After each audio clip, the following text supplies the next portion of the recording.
Hey guys, how's it going? Toofty here, and today we have the first of a new series where I'll be discussing Overwatch tips for the heroes I've got experience with. So we're going to kick this off with Pharah. So I've been noting down some of the things I found really useful in my gameplay, and the idea of this series is to be really brief, really straightforward, and get through these tips nice and quickly. So let's jump straight in. Number 1, stay in the air. Jump up into the air early and tap space to make sure you get the most out of your thrusters. You should be spending the majority of your game in the air and only dropping back down when you need cover or you need to grab some health or something like that. This is Pharah's strength, being in the air, being a small target, being tricky to hit and getting above the enemy. Number 2, drop or jump to dodge. Dodging left or right in the air is slow and difficult to do as Pharah, so use your verticality to get out the way of incoming damage. For example, if a hit scan class has you in their sights and you're in the air, just let go of space, drop down as quickly as you can to get out the way and drop behind cover. Or if you meet a roadhog face to face on the floor, jump up as quickly as you can, get out the way, and that quick vertical movement will probably save your life in both these situations. 3. Use her on the right maps. So this is obviously maps with verticality. You want to be avoiding maps or areas of maps with low ceilings or narrow corridors. You may find that you want to play her for a part of a map and then switch off her. For example, the second stage of Hollywood, or another good example is the last part of Eichenwald.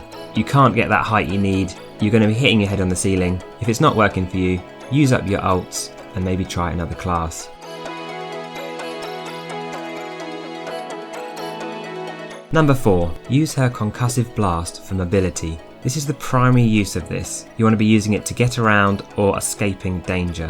When you are using a wall to blast around the map, you don't have to be right next to it like you may imagine. You can be several meters away from it and you'll still achieve the same distance. The secondary use of her blast is pushing people off the edges of maps, and this can be really powerful on certain maps such as Legion Tower. But the majority of your time you're going to want to save it for quickly jumping around the map and escaping dodgy situations.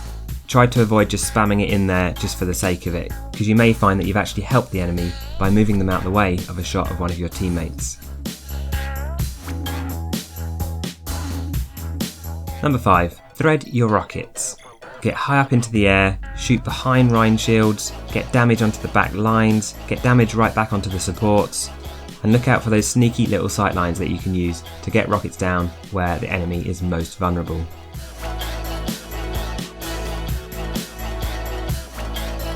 Six, use your ult to ambush. Pharah's ult is a real tricky one to pull off, especially if you're using it on your own and without the help of coordinated teammates. Use it when it's relatively safe to do so, and most importantly, use it when you have the element of surprise. If you jump onto 2 or 3 guys, make sure you take out the biggest threat first, which is going to probably be a hit scan. Try to avoid doing it to an entire team unless you're doing it in combination with another ultimate. Even if you just take out one Reinhardt, that's still a decent use of your ultimate in normal gameplay. Bear in mind also that it's a really great tool for finishing off multiple damaged players. Number 7, predict. This is a super obvious one, but get good at prediction aiming and timing your rockets. Obviously the further you are away from the target, the further in front of them you have to shoot, and the whole time you're just having to try and get into the enemy's head and predict where they're going to go next. Are they going to come back on themselves? Are they just going to beeline for some health? 90% of your gameplay is basically just predicting where the enemy's going to go next. 8. Get involved early. On certain maps, it's really useful to get high very quickly and early on in the game, because sometimes there are sightlines all the way to the control point or to the payload, which means you can get involved in the game much earlier on and you can very quickly be supporting your teammates. So especially on control maps, but this will work on other maps too, as soon as you come out of spawn, get as high as you can and start threading those rockets in all the way down onto the point to support your team. Number 9, dip to reload. When Pharah needs to reload, she's super vulnerable, and sometimes it's really useful to do a quick dip out of the sky, drop to the floor, on the way down, reload, jump back up, and then as soon as you're back in the sky, you're ready to go again.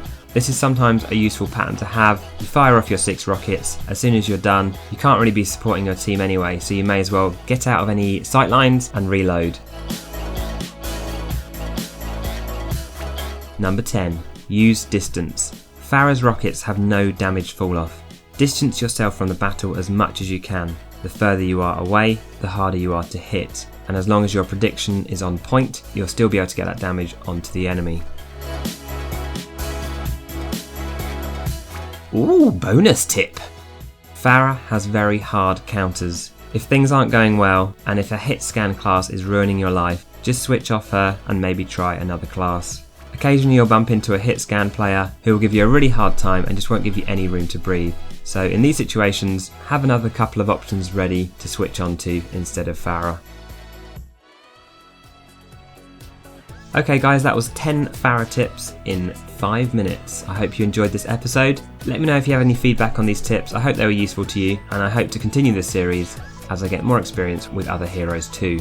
Thanks for watching, and I'll see you guys in the next video.